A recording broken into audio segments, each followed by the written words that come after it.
Assalamualaikum warahmatullahi wabarakatuh, sobat-sobatku sekalian. Selamat bergabung kembali dengan saya di channel ini. Semoga kita semua senantiasa diberkahi oleh Allah Subhanahu wa Ta'ala. Amin ya Rabbal 'Alamin. Oke, dalam video kali ini saya kembali akan membahas beberapa soal yang berhubungan dengan bidang Permata Komputer Ahli Pertama, khusus untuk submateri analisis dan perancangan sistem informasi. Jadi bagi teman-teman yang sedang mempersiapkan diri untuk mengikuti seleksi P3K tahun 2023 ini khusus untuk bidang Permata Komputer Ahli Pertama, silakan menyimak apa yang akan saya sampaikan dalam video ini, mudah-mudahan bisa memberikan sedikit manfaat.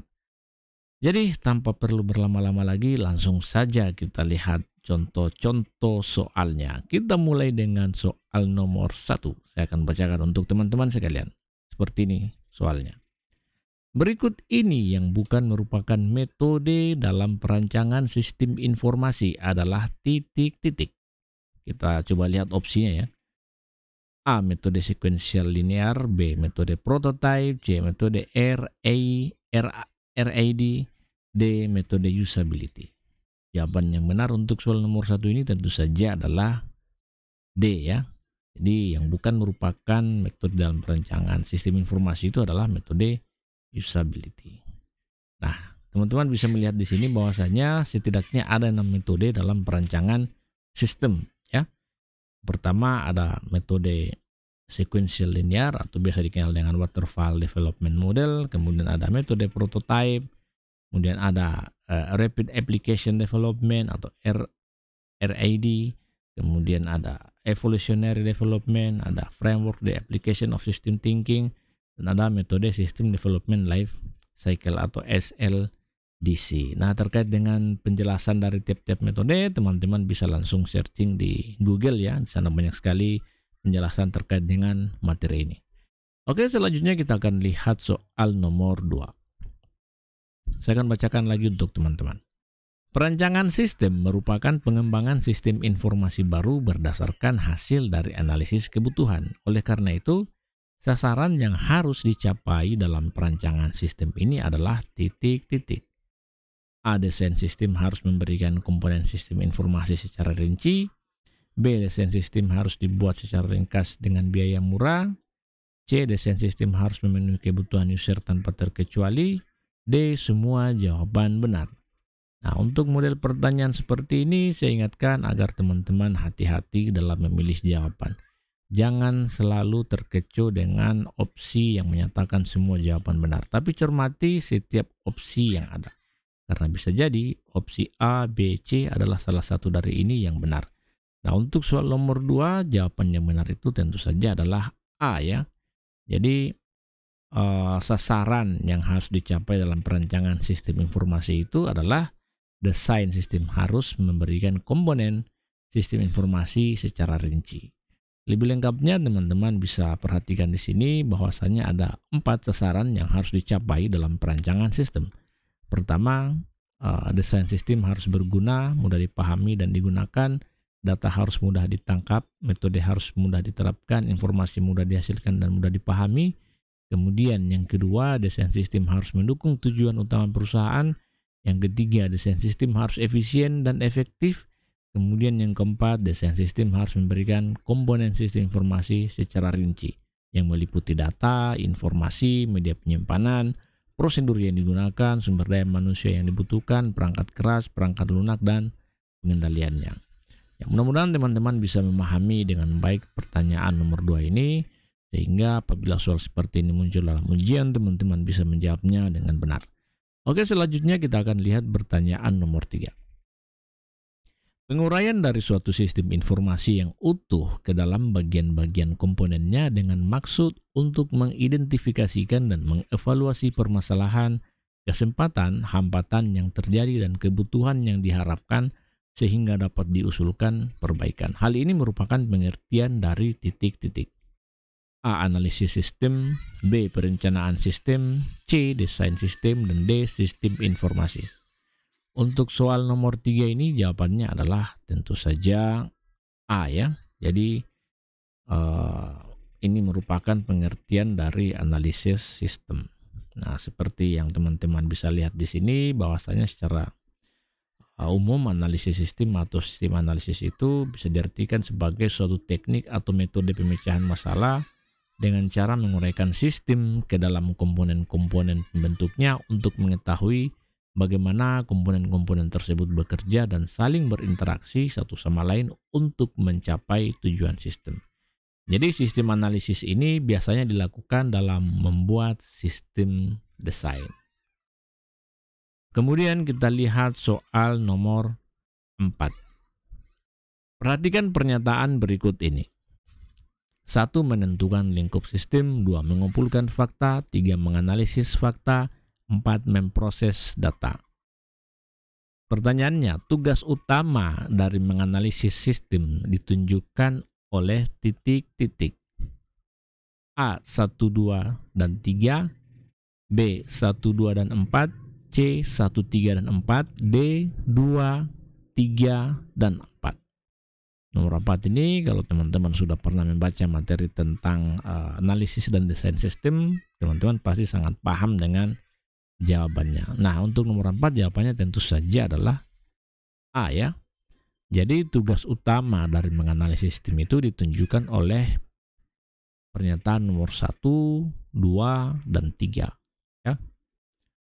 Nah, lebih jelasnya di sini sebetulnya ada 4 tugas utama dari menganalisis sistem yang meliputi penentuan lingkup sistem, mengumpulkan fakta, menganalisis fakta, serta mengkomunikasikan temuan-temuan tersebut melalui laporan analisis sistem. Jadi memproses data ini bukan bagian dari tugas utama dalam menganalisis sistem ya. Jadi harus diingat-ingat bahwasanya menganalisis sistem itu hanya mencakup komponen-komponen ini, dan ini ya. Di luar dari ini itu salah. Oke, selanjutnya kita akan lihat pertanyaan selanjutnya, soal nomor 5. Terdapat tahap di mana analisis sistem harus mempelajari masalah yang nantinya akan segera berpengaruh atas kualitas informasinya. Hal ini termaksud pada tahap titik-titik. A. Identifikasi. B. Memahami atau understand. C. Analysis atau analyze. D. Penerapan sistem atau execution. Nomor 5 tentu saja jawabannya adalah apa kira-kira? Ya, betul sekali. Nomor 5 ini jawabannya adalah A. Identifikasi ya. Jadi teman-teman bisa lihat di sini ada beberapa tahapan yang perlu dilakukan dalam menganalisis sebuah sistem.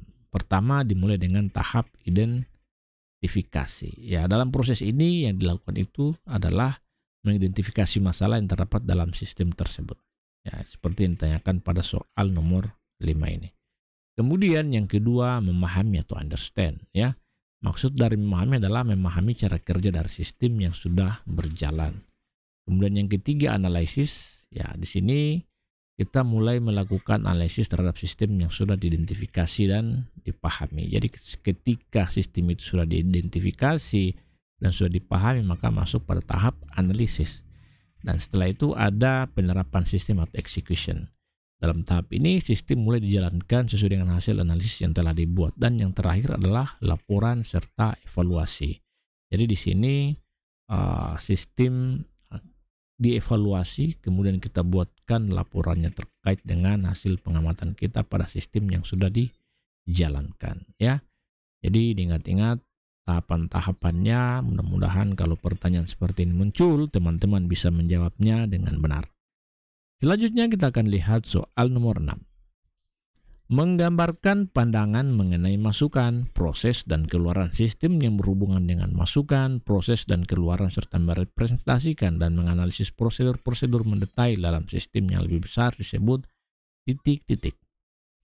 A. DFD, B. Diagram konteks, C. Flow map, dan D. Kamus data. Nomor 6 ini jawabannya gampang saja karena otomatis yang benar itu adalah A ya, DFD, data flow diagram.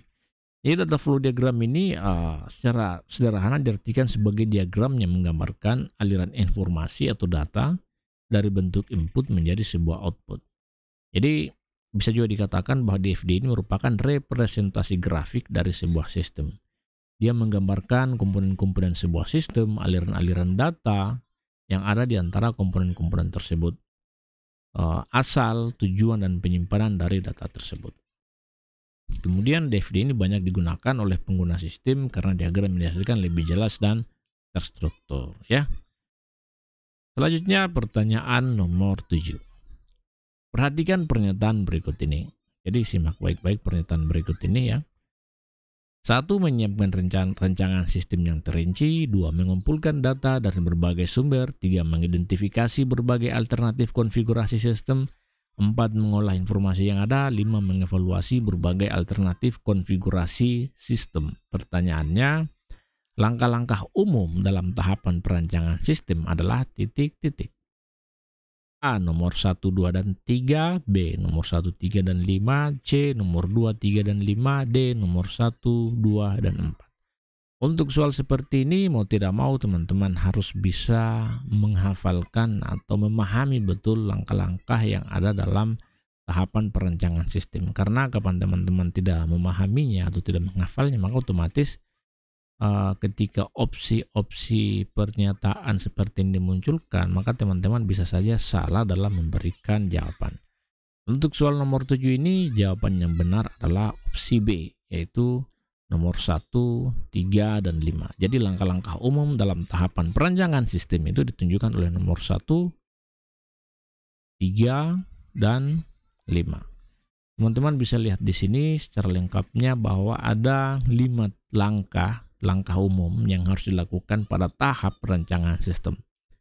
Pertama, menyiapkan rancangan sistem secara rinci, kemudian mengidentifikasi berbagai alternatif konfigurasi sistem. Yang ketiga, mengevaluasi berbagai alternatif konfigurasi sistem. Yang keempat, memilih konfigurasi yang terbaik. Dan yang terakhir, menyiapkan usulan penerapan. Oke, selanjutnya kita akan lihat soal nomor 8. Ya, saya akan bacakan lagi untuk teman-teman, mudah-mudahan teman-teman tidak bosan-bosan mendengarkan suara saya. Pertanyaannya seperti ini. Berikut ini yang tidak termasuk dalam komponen utama perancangan sistem adalah titik-titik. A. Environment. B. Software aplikasi. C. User interface. Dan D. Brainware. Untuk nomor 8 jawabannya sangat gampang karena otomatis yang benar itu adalah D ya, brainware. Jadi brainware ini bukan termasuk dalam komponen utama perancangan sistem ya. Teman-teman bisa perhatikan di sini komponen apa saja yang masuk dalam perancangan sistem. Pertama ada environment ya, ini termasuk infrastruktur jaringan dan deployment, kemudian software aplikasi termasuk aplikasi berbasis server dan aplikasi jarak jauh. Kemudian user interface yang menggambarkan semua layar dan laporan di semua device. Kemudian keempat itu database, berisi semua struktur data dan metode deployment. Dan yang kelima itu adalah security dan control. Ini berisi semua pertimbangan bagaimana untuk melindungi sistem dan data di semua sistem dan semua database. Oke, selanjutnya soal nomor 9. Berikut ini yang merupakan aturan dalam pembuatan DFD adalah titik-titik. A. Tidak boleh menghubungkan entitas atau terminator dengan terminator lainnya secara langsung. B. Tidak boleh menghubungkan data store dengan data store lainnya secara langsung. C. Tidak boleh menghubungkan data store dengan entitas terminator secara langsung. D. Semua jawaban benar. Untuk nomor 9 ini jawabannya tentu saja D ya, betul. Semua jawaban benar. Teman-teman bisa lihat di sini ada 10 aturan dalam pembuatan DFD atau data flow diagram. Tidak boleh menghubungkan entitas atau terminator dengan terminator lainnya secara langsung. Kemudian tidak boleh menghubungkan data store dengan data store lainnya secara langsung. 3. Tidak boleh menghubungkan data store dengan entitas atau terminator secara langsung. Kemudian yang keempat, pada setiap proses harus ada arus masuk dan arus keluar. Yang kelima, tidak boleh ada proses dan arus data yang tidak memiliki nama. Kemudian yang kelima, tidak boleh ada proses yang tidak memiliki nomor. Yang keenam, semua proses harus memodifikasi data yang masuk. Kemudian yang ketujuh, masing-masing entitas atau terminator harus terlibat dengan satu arus data. 8. Setiap data store setidaknya terlibat dalam satu arus data. Yang ke-9, semua arus data harus dilampirkan ke dalam proses. Jadi itu semua aturan dalam pembuatan DFD. Mudah-mudahan teman-teman bisa memahami dengan baik sehingga teman-teman tidak salah dalam memberikan jawaban ketika soal seperti ini muncul dalam tes nantinya. Selanjutnya kita akan lihat nomor 10 merupakan nomor terakhir dari rangkaian pembahasan kita untuk submateri analisis dan perancangan sistem. Pertanyaannya seperti ini. Dalam mendesain sistem, kita bisa membuat sketsa kasar yang menggambarkan sebuah situs atau aplikasi. Hal ini dikenal dengan istilah titik-titik. A. Wireframe, B. Mockup, C. Prototype, D. Semua jawaban salah. Nah, untuk model pertanyaan seperti ini teman-teman jangan sampai keliru. Jangan terkecoh dengan pernyataan semua jawaban salah. Ya tidak mungkin semua jawaban salah ya. Karena pasti ada salah satu dari opsi yang ada ini yang merupakan jawaban yang benar. Untuk soal nomor 10 jawabannya tentu saja A. Wireframe ya. Jadi teman-teman bisa baca di sini, bisa lihat di sini. Wireframe itu adalah sketsa kasar yang menggambarkan sebuah situs atau aplikasi. Biasanya digambar secara manual dengan pensil atau pulpen di atas kertas. Ada beberapa manfaat dari wireframe. Itu pertama, merepresentasikan konten utama situs atau aplikasi, kemudian menentukan garis besar struktur situs dan layout, dan yang ketiga, menampilkan user interface dasar situs atau aplikasi yang akan dibuat. Oke teman-teman, saya kira itu saja yang bisa saya sampaikan pada kesempatan ini. Mudah-mudahan bisa bermanfaat untuk teman-teman sekalian. Pada akhirnya, menikmati setiap proses yang dilalui adalah cara paling elegan untuk mencapai kesuksesan. Akhirul kalam, saya mengucapkan wabillahi taufiq wal hidayah. Wassalamualaikum warahmatullahi wabarakatuh. Salam dari saya, dosen swasta. Terima kasih.